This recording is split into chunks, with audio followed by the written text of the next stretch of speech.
কথা আছে, রক্তের সম্পর্ক দুনিয়ায় সবচেয়ে গভীর হয়, কিন্তু কখনো কখনো একটা অচেনা সম্পর্ক সেই রক্তের সম্পর্ককেও হারিয়ে দেয়।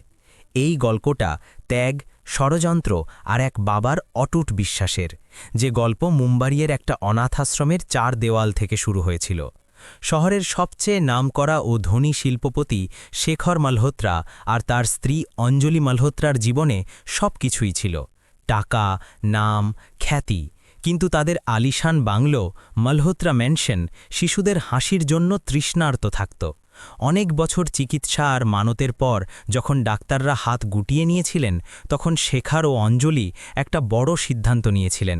তারা একটা শিশুকে দত্তক নেবেন এবং তাকে নিজেদের উত্তরাধিকারী বানাবেন বলে অনাথাশ্রমে পৌঁছেছিলেন। অনাথাশ্রমের হলে শিশুদের সারি দাঁড়িয়েছিল। সব শিশুই নিজেদের মতো করে আগত অতিথিদের খুশি করার চেষ্টা করছিল, কিন্তু সারির সবচেয়ে শেষ কোণে 2 ভাই একে অপরের হাত ধরে দাঁড়িয়েছিল।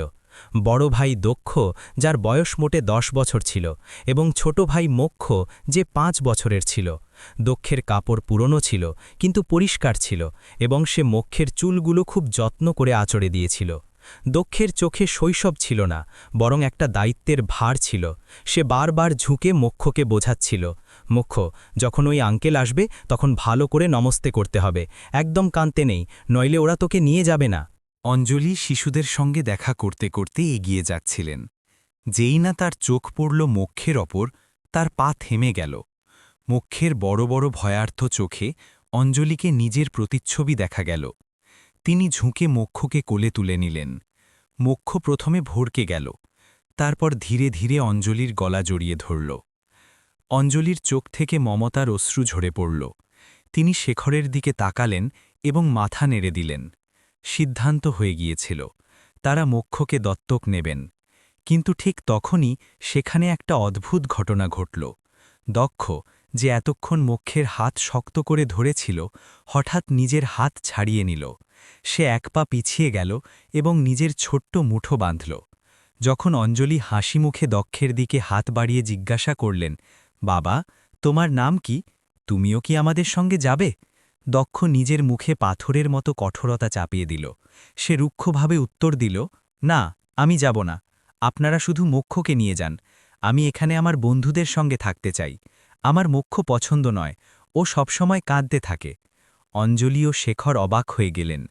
ওয়ার্ডেন ঘাবড়ে গিয়ে বললেন, স্যার, এরা দুটো স্বগোত্র ভাই। ওদের বাবা মা একটা অ্যাক্সিডেন্টে চলে গিয়েছিলেন। তখন থেকে দক্ষই মোক্ষের মা আর বাবা দুটোই হয়ে উঠেছে। ও মিথ্যে বলছে, ও মোক্ষ ছাড়া এক মুহূর্তও থাকতে পারে না। শেখর মালহোত্রা, যিনি শুধু একজন সফল ব্যবসায়ীই ছিলেন না, মানুষের স্বভাবও খুব ভালো বুঝতেন, দক্ষের চোখে তাকালেন। তিনি দেখলেন সেই শিশুটা কিভাবে নিজের শ্বাস আটকে রেখেছে, কিভাবে তার পা কাঁপছে। শেখর বুঝে গেলেন যে এই 10 বছরের শিশুটা নিজের ভাইয়ের সুন্দর ভবিষ্যতের জন্য নিজেকে খারাপ বানাচ্ছে। তার ভয় ছিল যে দুটো শিশুকে কেউ দত্তক নেবে না, তাই সে নিজের ভাইয়ের পথের কাঁটা হতে চায় না। শেখরের হৃদয় গলে গেল।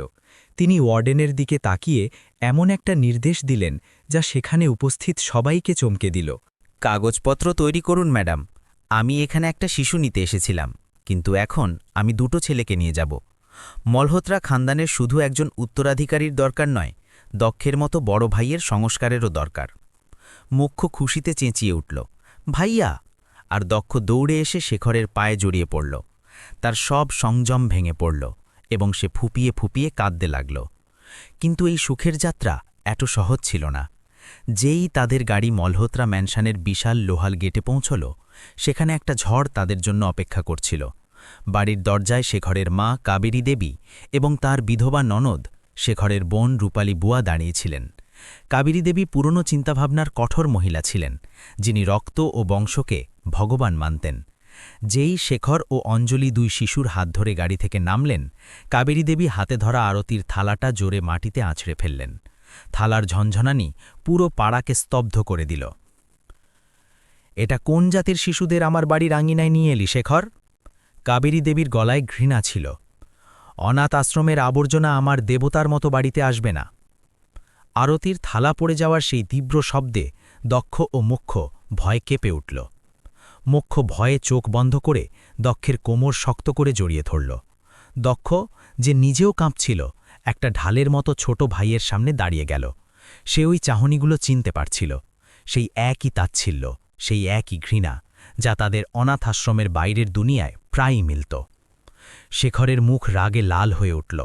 তিনি নিজের মায়ের চোখে চোখ রেখে খুব কঠোর স্বরে বললেন, মা, এটা কোনো আবর্জনা নয়, এরা আমার ছেলে, আর যে ভগবানের দোহাই দিচ্ছেন সেই ভগবানই এদের আমাদের কাছে পাঠিয়েছেন। যদি এই বাড়ির দরজা আমার শিশুদের জন্য বন্ধ থাকে, তাহলে বুঝে নিন যে আজ থেকে এই ছেলেও আপনার কাছে মরে গেল। আমি এক্ষুনি আমার স্ত্রী ও শিশুদের নিয়ে এখান থেকে চলে যাব। শেখরের এই সতর্কবাণী কাবেরী দেবীকে নড়িয়ে দিল। তিনি জানতেন শেখর জেদের পাক্কা। রূপালী বুয়া, যিনি পাশে দাঁড়িয়ে তামাশা দেখছিলেন, তৎক্ষণাৎ পাল্টা বদলালেন। তার ভয় ছিল, যদি শেখর বাড়ি ছেড়ে চলে যান, তাহলে তার এবং তার ঋণের কি হবে। রূপালী বুয়া এগিয়ে এসে কাবেরী দেবীর হাত ধরলেন এবং ফিসফিস করে বললেন, ভাবি, এখন শান্ত হন। শেখর এখন আবেগপ্রবণ হয়ে আছে। যদি এ বাড়ি ছেড়ে চলে যায়, তাহলে সব সম্পত্তি হাতছাড়া হয়ে যাবে। ওদের ভেপরে আসতে দিন, পরে দেখা যাবে। কাবেরী দেবী নিজের রাগ গেলে নিলেন। তিনি পথ ছেড়ে দিয়ে বললেন, ঠিক আছে, ভেতরে এসো, কিন্তু মনে রাখিস শেখর, রক্ত রক্ত হয় আর পানি পানি। তুই কাগজে কলমে ওদের ছেলে বানিয়েছিস, আমি বানাইনি। এরা এই বাড়ির মেহমান হতে পারে, উত্তরাধিকারী নয়। অঞ্জলি ভারী মনে মাটিতে পড়ে থাকা থালাটা তুলে নিলেন এবং শিশুদের নিয়ে ভেতরে ঢুকলেন।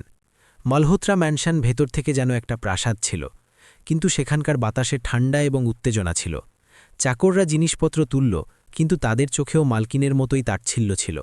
যেই তারা ওপরের তলায় পৌঁছলেন, কাবেরী দেবী একটা বড় সাজানো গোছানো ঘরের দরজায় তালা লাগিয়ে দিলেন। এটা সেই ঘর ছিল যেটা তিনি নিজের নাতির জন্য বছরের পর বছর সাজিয়ে রেখেছিলেন। তিনি চাবিটা নিজের শাড়ির আঁচলে বেঁধে বললেন, এই ঘর আমার বংশের, এই অনাথদের গেস্ট হাউসের মেহমানদের ঘরে নিয়ে যাও, আর হ্যাঁ, ওদের বুঝিয়ে দিও যেন বাড়ির দামি জিনিসে হাত না দেয়। দক্ষ সব বুঝছিল। সে চুপচাপ মোক্ষের হাত ধরে গেস্টরুমের দিকে চলে গেল। ঘরে পৌঁছে যখন অঞ্জলি দরজা বন্ধ করলেন, তখনই শিশুরা স্বস্তির নিঃশ্বাস ফেলল। রাত হল, পুরো বাড়ি ঘুমিয়ে পড়েছিল, কিন্তু দক্ষের চোখ থেকে ঘুম গায়েব ছিল। তার তৃষ্ণা পেয়েছিল। সে পা টিপে টিপে ঘর থেকে বেরিয়ে রান্নাঘরের দিকে এগোল। অন্ধকারে তাকে কার যেন ফিসফিস করে কথা বলার শব্দ শোনা গেল। সে থমকে দাঁড়াল। লিভিং রুমে রূপালী বুয়া ফোনে কার সঙ্গে কথা বলছিলেন। আরে তুমি চিন্তা করো না। রূপালী বুয়ার গলায় বিষ ঝরছিল। ভাই এখন নতুন নতুন বাবা হয়েছে, শখ শিগগিরই উঠে যাবে। আমি উটিলের সঙ্গে কথা বলে নিয়েছি। কাল বাড়িতে সত্যনারায়ণের পুজো আছে, শহরের বড় বড় লোক আসবে। ঠিক সেই পুজোতেই এমন তামাশা খাড়া করব যে ভাই নিজেই এই দুটোকে ধাক্কা মেরে বাইরে বের করে দেবে। তুমি শুধু দেখতে থাকো, এই সম্পত্তি আমার ছেলেরই হবে, এই রাস্তার ছেলেদের নয়। দক্ষের গলা শুকিয়ে গেল। সে বুঝে গেল যে এখানে তাদের লড়াই শুধু দাদির ঘৃণা থেকে নয়, বুয়ার ষড়যন্ত্র থেকেও। সে বুঝে গেল যে কালকের দিনটা তাদের জন্য খুব ভারী হতে চলেছে। সে মুঠো বাঁধল। সে নিজের ভাইকে আবার সেই অনাথাশ্রমের নরকে ফিরে যেতে দেবে না, যত দূরই যেতে হোক। পরদিন সকালে পুজোর প্রস্তুতি জোর কদমে চলছিল। বাড়ি ফুলে সাজানো ছিল, কিন্তু দক্ষের হৃদয় বসে যাচ্ছিল। সে জানত না রূপালী বুয়া তাদের জন্য কী চক্রব্যূহ রচনা করেছেন। পুজো শুরু হওয়ার ঠিক আগে বুয়া একটা দামি সোনার হার সোফার গদির নিচে লুকিয়ে রেখে দিলেন, ঠিক সেই জায়গায় যেখানে দক্ষ বসেছিল। বাড়ি মেহমানে ঠাসা ছিল। সবাই চাপা গলায় একই আলোচনা করছিল যে মলহোত্রা খানদানের নতুন উত্তরাধিকারী কে এবং কোথা থেকে এসেছে। কাবেরী দেবী মুখ ফুলিয়ে এক কোণে বসেছিলেন, আর শেখর ও অঞ্জলি গর্বের সঙ্গে দুই শিশুকে মেহমানদের সঙ্গে পরিচয় করিয়ে দিচ্ছিলেন। দক্ষ নিজের এবং মোক্ষের জন্য সবচেয়ে ভালো কাপড় পরেছিল, কিন্তু তার মনে গতরাতের সেই ভয়ঙ্কর কথাগুলো গুঞ্জনিত হচ্ছিল। সে ভয় পাচ্ছিল। তাই সে মোক্ষকে নিজের পাশে সোফার এক কোণে বসিয়ে চুপচাপ বসে রইল, যেন কোনো ঝড়ের জন্য অপেক্ষা করছে। হবনকুণ্ডে আগুন জ্বলে উঠল এবং পণ্ডিতজি মন্ত্রোচ্চারণ শুরু করলেন। সাহার ধ্বনির সঙ্গে পরিবেশ পবিত্র হয়ে গেল। কিন্তু ঠিক তখনই শান্তি ছিঁড়ে রূপালী বুয়ার একটা চিৎকার গুঞ্জে উঠল, হায় রাম, আমার হার, আমার সোনার হার কোথায় গেল? পুজো থেমে গেল, সঙ্গীত বন্ধ হয়ে গেল। শেখর থাবড়ে গিয়ে দাঁড়িয়ে পড়লেন। কি হলো রূপালী, পুজোর মাঝে চেঁচাচ্ছ কেন? রূপালী বুয়া নিজের খালি গলায় হাত বুলিয়ে নাটক করলেন। ভাইয়া, আমি এইমাত্র পুজোয় বসার আগে আমার ভারী সোনার হারটা এখানে সাইড টেবিলে খুলে রেখেছিলাম। আমি শুধু হাত ধুতে গিয়েছিলাম, আর এখন সেটা গায়েব। লাখ লাখ টাকার হার ছিল ভাইয়া, এটা নিশ্চয়ই চুরি হয়ে গেছে। কাবেরী দেবী তৎক্ষণাৎ আগুনে ঘি ঢেলে দিলেন। আরে বাড়িতে এত বড় বড় লোক এসেছেন, বাইরের কেউ তো নিয়ে যাবে না। নিশ্চয়ই বাড়িরই কোনো নতুন সদস্যের হাত, যার সোনার ঝকঝকে দেখার অভ্যাস নেই। তার ইঙ্গিত স্পষ্টভাবে দক্ষ ও মুখ্যের দিকে ছিল। রূপালী বুয়া যেন আগে থেকেই রিহার্সাল করে এসেছিলেন। ভিড় ঠেলে সোজা দক্ষের কাছে পৌঁছালেন। দক্ষের হৃদয় জোরে জোরে ধুকপুক করতে লাগল। বুয়া তাকে বাহু ধরে জোরে টেনে দাঁড় করিয়ে দিলেন। ওঠ এখান থেকে। পড়েনি ভাবি, চুরি হয়েছে এবং চোরের দাড়িতে ৩ কা থাকে। বুয়া ঘৃণায় বললেন এবং ঝটকা মেরে সেই গদিটা সরিয়ে দিলেন যেখানে এতক্ষণ দক্ষ বসেছিল, আর সেখানে গদির ঠিক নিচে সেই ঝকঝকে সোনার হারটা পড়েছিল। হলে এত গভীর নিস্তব্ধতা নেমে এলো যে সূঁচ পড়ার শব্দেও শোনা যেত। মেহমানদের ফিসফিসানি এখন স্পষ্ট শোনা যাচ্ছিল। দেখো, রক্ত তো নিজের রং দেখিয়েই দেয়, কেউ বলল। গটার থেকে তুলে আনলে তো চুরিই করবে, আরেকজন কটাক্ষ করল। কাবেরী দেবী নিজের চেয়ার থেকে উঠে শেখরের সামনে এসে দাঁড়ালেন। তার মুখে একটা নিষ্ঠুর বিজয়ের হাসি ছিল, যেন তিনি প্রমাণ করতে চাইছিলেন যে তার ছেলেই ভুল ছিল। দেখলি শেখর, আমি তো আগেই বলছিলাম, এরা শিশু নয়, পাপ। কাল এসেছে আর আজ থেকেই চুরি শুরু করে দিয়েছে। পুলিশ ডাক, আর এখনই এদের জেলে পাঠা, নইলে আমি এই বাড়িতে এক মুহূর্তেও থাকব না। আমাদের ইজ্জত মাটিতে মিশে গেল। দক্ষের চোখে অশ্রু ছিল না, সে শুধু পাথরের মূর্তির মতো দাঁড়িয়েছিল। তার মনে গত রাতের বুয়ার কথা মনে পড়ছিল। এমন তামাশা খাড়া করব যে ভাই নিজেই বের করে দেবে। সে জানত যদি সে সত্যি বলে তাহলেও কেউ বিশ্বাস করবে না। মোক্ষ ভয়ে কেঁদে ফেলল এবং দক্ষের পায়ে জড়িয়ে পড়ল। শেখরের মাথা লজ্জায় ঝুঁকে গিয়েছিল, শিশুদের কাণ্ডে নয়, নিজের পরিবারের নীচতায়। তিনি জানতেন দক্ষ এমন করতে পারে না। তিনি দক্ষের চোখে তাকালেন যেখানে ভয় ছিল, কিন্তু চোরের চোখ ছিল না। ঠিক তখনই রূপালী বুয়া নিজের শেষ চাল চাললেন। তিনি নিজের ফোন বের করে চেঁচিয়ে উঠলেন, আমি এখনই পুলিশে ফোন করছি। ইন্সপেক্টর কদমকে আমি চিনি। এমন চোরদের জায়গা সংশোধনাগারে, মালহোত্রা ম্যানশনে নয়। ওদের হাত করা পড়িয়েই আমার চৈতন্য হবে। পুলিশের নাম শুনেই মুখ্যের চিৎকার বেরিয়ে এলো। ঠিক তখনই একটা ছোট্ট কিন্তু দৃঢ় হলা গুঞ্জে উঠল। রুকুন, এটা দক্ষ ছিল। সে নিজের মুঠো বাঁধল এবং এগিয়ে এলো। সে কাঁপতে কাঁপতে কিন্তু স্পষ্ট শব্দে বলল। দক্ষ নিজের ছোট্ট ছোট্ট হাত জোর করে এবং ভাঙা গলায় বলল, বুয়াজি, প্লিজ পুলিশ ডাকবেন না। ভগবানের কসম, হার আমি চুরি করিনি। আমি তো শুধু এখানে বসেছিলাম কারণ মোক্ষের ভয় করছিল। আমার জানা নেই এই হার গদির নিচে কিভাবে এলো। রূপালী বুয়া নিষ্ঠুর হাসি হেসে বললেন, আরে বা, চুরিও করল আর সিনা জড়িও, এখন ভগবানের কসম খাচ্ছে। তোর এই কুমিরের অশ্রুতে শেখর গলে যেতে পারে, আমি নয়। তুই এই হার গদির নিচে লুকিয়েছিলি যাতে সুযোগ পেলেই এটা নিয়ে পালাতে পারিস। শেখর রাগে রূপালীর হাত থেকে ফোন কেড়ে নেওয়ার চেষ্টা করলেন। রূপালী বস, এত হয়েছে, তামাশা বন্ধ করো, এটা বাড়ির ব্যাপার। কিন্তু রূপালী বুয়া তো প্রস্তুত হয়েই এসেছিলেন। তিনি ঝটকা মেরে হাত ছাড়িয়ে নিয়ে চেঁচিয়ে উঠলেন, বাড়ির ব্যাপার? ভাই, তোমার চোখে পর্দা পড়ে গেছে, কিন্তু আমি এই খানদানের ইজ্জত লুটতে দেখে থাকতে পারি না। আমি ইন্সপেক্টর কদমকে মেসেজ করে দিয়েছি, উনি গেটের কাছেই আছেন। এবং ঠিক সেই মুহূর্তে বাইরে পুলিশের জিপের সাইরেনের শব্দ গুঞ্জে উঠল। সাইরেনের সেই তীক্ষ্ণ শব্দ মলহোত্রা ম্যানশনের হলে উপস্থিত প্রত্যেকের হৃদয়ের ধুকপুকানি বাড়িয়ে দিল। মেহমানদের মধ্যে ফিসফিসনি আরও জোরালো হল। হায় ভগবান, পুলিশ এসে গেছে। মলহোত্রাজির তো নাক কেটে গেল আজ। কেউ পিছন থেকে বলল। শেখর স্তব্ধ হয়ে গেলেন। তিনি বিশ্বাস করতে পারছিলেন না যে নিজের বোন তাকে নিচু দেখানোর জন্য এতদূর নামতে পারে। পুলিশের ভারী বুটের শব্দ মার্বেলের মেঝেতে গুঞ্জতে লাগল।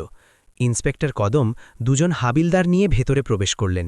মিস্টার মলহোত্রা, ইন্সপেক্টর কদম কঠোর গলায় বললেন, আমাদের খবর পেয়েছি যে আপনার বাড়িতে চুরি হয়েছে এবং চোর এখানেই উপস্থিত। কাবেরী দেবী, যিনি এতক্ষণ চুপ ছিলেন, এগিয়ে এলেন। তিনি নিজের নাতির দিকে আঙুল তুলে কঠোরভাবে বললেন, হ্যাঁ ইন্সপেক্টর, চোর এই অনাথ আশ্রম থেকে আনা ছেলে। আমরা ওকে আশ্রয় দিয়েছি আর ও আমাদেরই লুটেছে। ওকে নিয়ে যান এবং এমন শাস্তি দিন যাতে জীবনে চুরির সাহস না হয়। পুলিশ দক্ষের দিকে এগোল। মোক্ষ চেঁচিয়ে উঠল, ভাইয়াকে নিয়ে যাবেন না, ভাইয়া ভালো। অঞ্জলি কেঁদে ইন্সপেক্টরের সামনে দাঁড়িয়ে পড়লেন, না, আপনি আমার ছেলের গায়ে হাত দিতে পারবেন না, এসব মিথ্যে, এটা একটা ভুল বোঝাবুঝি। শেখর ইন্সপেক্টরের পথ আটকালেন। তার গলায় একটা সিংহের মতো গর্জন ছিল। ইন্সপেক্টর, এটা আমার ছেলে এবং আমার বাড়িতে কোনো চুরি হয়নি। এটা আমার বোনের ভুল বোঝাবুঝি ছিল। আপনারা যেতে পারেন। রূপালী বুয়া মাঝে লাফিয়ে পড়লেন। ভাইয়া, মিথ্যে কেন বলছো? হার গদির নিচে থেকে পাওয়া গেছে, সবার চোখের সামনে। ইন্সপেক্টর, ওকে গ্রেফতার করুন। যদি আপনারা ওকে ছেড়ে দেন তাহলে আমি কমিশনারের কাছে অভিযোগ করব। দক্ষ এসব দেখছিল। সে দেখছিল কিভাবে তার বাবা শেখর তাকে বাঁচাতে গিয়ে পুরো দুনিয়ার সঙ্গে লড়ছেন। কিন্তু সে এটাও দেখছিল যে সমাজের চোখে শেখরের ইজ্জত ছিঁড়ে ফালা হয়ে যাচ্ছে। লোকে কথা বানাচ্ছিল যে শেখর মালহোত্রা চোরের বাবা। দক্ষের মনে গতরাতের বুয়ার কথা মনে পড়ল যে তারা শেখরকে ধ্বংস করে দেবেন। দক্ষের ছোট্ট মস্তিষ্কে একটা ঝড় চলছিল। যদি আমি না বলি তাহলে পুলিশ তদন্ত করবে, সবাইকে জিজ্ঞাসাবাদ করবে, বাবার আরও বদনাম হবে এবং হয়তো দাদির আগে মুখ্যকে বাড়ি থেকে বের করে দেবেন। মুখ্য ছোট, ও বাইরে বাঁচতে পারবে না, আমাকে কিছু করতে হবে। ত্যাগের একটা অদ্ভুত শক্তি সেই 10 বছরের শিশুর ভেতরে জেগে উঠল। সে নিজের চোখের অশ্রু মুছে ফেলল। সে নিজের বাবার ইজ্জত এবং ভাইয়ের ভবিষ্যৎকে নিজের নির্দোষতার ওপরে রাখল। যখন ইন্সপেক্টর হাবিলদারকে ইশারা করলেন এবং হাবিলদার হাতকড়া বের করল, শেখর হাবিলদারের হাত চেপে ধরলেন। পরিবেশ উত্তেজনাপূর্ণ হয়ে উঠল। মনে হচ্ছিল এখনই হাতাহাতি হয়ে যাবে। ঠিক তখন নিস্তব্ধতা ছিঁড়ে দক্ষের গলা গুঞ্জে উঠল, এমন একটা গলা যা শেখরের রুহ কাঁপিয়ে দিল। ছেড়ে দিন বাবা। দক্ষ মাথা নিচু করে কাঁপতে কাঁপতে বলল, পুলিশ আঙ্কেল ঠিক বলছেন, চুরি আমিই করেছি। দক্ষের মুখ থেকে এটা শুনে যে চুরি আমিই করেছি, শেখরের মনে হলো যেন কেউ তার কুলিজে বের করে নিয়েছে। একটা 10 বছরের শিশু যে এখনও দুনিয়া দেখেনি, নিজের বাবার ইজ্জত এবং ভাইয়ের নিরাপত্তার জন্য এত বড় কলঙ্ক নিজের মাথায় তুলে নিচ্ছে। ইন্সপেক্টর কদম হাতকড়া বের করে দক্ষের হাত ধরতে এগোলেন। মুখ্য চেঁচিয়ে উঠল এবং অঞ্জলি ফুঁপিয়ে কাঁদতে লাগলেন। রূপালী বুয়ার মুখে একটা শয়তানি হাসি ভেসে উঠল। তার ষড়যন্ত্র সফল হয়ে গিয়েছিল। কিন্তু ঠিক তখন একটা ঝড় এলো। খবরদার! শেখরের গর্জন ইন্সপেক্টরের হাত হাওয়াতেই থামিয়ে দিল। শেখর ঝটকা মেরে ইন্সপেক্টরের হাত থেকে হাতকড়া কেড়ে নিয়ে দূরে ছুঁড়ে ফেলে দিলেন। হাতকড়া লোহার গেটে ধাক্কা খেয়ে ঝনঝন করে উঠল। শেখর দক্ষকে কোলে তুলে নিলেন এবং তাকে বুকে জড়িয়ে ধরলেন। তারপর তিনি নিজের মা ও বোনের দিকে তাকালেন। তার চোখে এখন অশ্রু নয়, জ্বালামুখী ধকধক করছিল। লজ্জা পাওয়া উচিত তোমাদের, শেখর চেঁচিয়ে উঠলেন।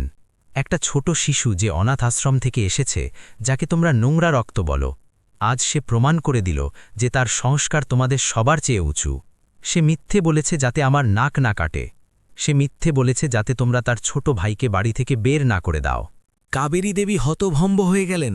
শেখর, তুই পাগল হয়ে গেলি। এই ছেলে নিজেই স্বীকার করছে। সে স্বীকার করছে না মা, সে বলিদান দিচ্ছে, যা তুমি কখনো বুঝতে পারবে না। শেখর নিজের পকেট থেকে মোবাইল বের করলেন। তার হাত রাগে কাঁপছিল। রূপালী? শেখর নিজের বোনের চোখে সোজা টাকিয়ে বললেন, তোমার মনে হয়েছিল আমি অন্ধ্র? তোমার মনে হয়েছিল আমার জানা নেই যে তুমি গত মাস থেকে জুয়ায় লাখ লাখ টাকা হেরে গেছ এবং সেই ঋণদাতাদের মুখ বন্ধ করতে তোমার টাকার দরকার ছিল? রূপালী বুয়ার মুখ ফ্যাকাশে হয়ে গেল। ভাইলা, আপনি কি বলছেন? শেখর কারও কথা শুনলেন না। তিনি নিজের ফোনটা হলে লাগানো বড় স্মার্ট টিভিতে কানেক্ট করে দিলেন। ডিজিটাল ইন্ডিয়া বুয়াজি, আর আমার বাড়ির প্রতিটি কোণ আমার চোখের সামনে থাকে। পরক্ষণেই টিভির বড় স্ক্রিনে একটা ভিডিও চালু হলো। সেখানে উপস্থিত শত শত মেহমানের নিঃশ্বাস থেমে গেল। ভিডিও স্পষ্ট দেখাচ্ছিল পুজো শুরু হওয়ার ঠিক আগে, যখন সবাই আরতির থালা সাজাতে ব্যস্ত ছিল, রূপালী বুয়া খুব চালাকিভাবে নিজের গলা থেকে হার খুললেন। তিনি চারদিকে তাকালেন এবং তারপর খুব তাড়াতাড়ি সেটা সোফার গদির নিচে ঢুকিয়ে দিলেন, ঠিক সেই জায়গায় যেখানে দক্ষ বসতে চলেছিল। হলে এত নিস্তব্ধতা নেমে এলো যেন সাপে ছোঁয়া লেগেছে। ভিডিওতে বুয়ার মুখ, তার চালাকি এবং তারপর তার অভিনয় সবকিছু কাঁচের মতো স্পষ্ট ছিল। দেখলে? শেখরের গলা গুঞ্জে উঠল।